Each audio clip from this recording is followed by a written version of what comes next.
আসসালামু আলাইকুম রহমতুল্লাহ। অনলি একটি সূত্র থেকে হাজার হাজার লক্ষ লক্ষ ইংরেজি সেন্টেন্স তৈরি করা যায় এবং ছোট্ট একটি সেন্টেন্স থেকে কিভাবে বড় সেন্টেন্স তৈরি করা যায়। তোমরা বোর্ডের দিকে লক্ষ্য করি।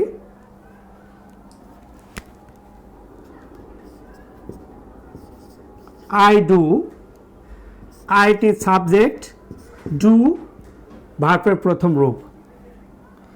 মনে রাখবে আই ডু অর্থাৎ বর্তমানে কোনো কাজ হয় এমনটি বোঝাতে এই সূত্রটি প্রয়োগ করতে হবে।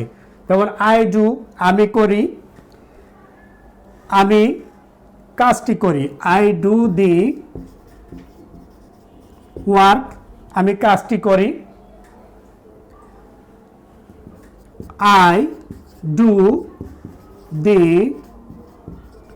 ওয়ার্ক, আমি কাজটি করি উইথ মাই ফাদার। উইথ সাথে মাই ফাদার, অর্থাৎ সেন্টেন্সটি আই ডু থেকে আমি কিন্তু ক্রমে বড় করছি। অর্থাৎ আই ডু আমি করি, আমি কাজটি করি। আই ডু দি ওয়ার্ক, তারপরে লিখছে I do the work with my father, আমি আমার পিতার সাথে কাজটি করি। খেয়াল করি, আই ইট আমি খাই, subject verb, I eat rice আমি ভাত খাই। আই ইট রাইস আমি ভাত খাই। I eat rice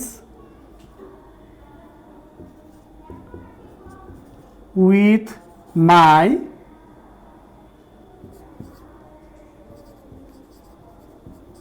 parents. I eat প্রথমে ছিল আই ইট, তারপরে আই ইট রাইস আমি ভাত খাই। I eat rice with my parents আমি আমার পিতামাতার সাথে ভাত খাই। আমি আমার পিতামাতার সাথে সকালে ভাত খাই। In the morning.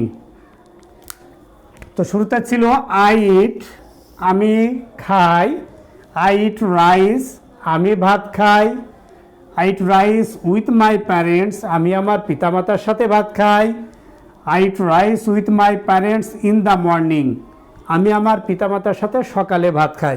এভাবে ছোট্ট একটি সূত্র থেকে অনেক বড় বড় সেন্টেন্স তৈরি করা সম্ভব।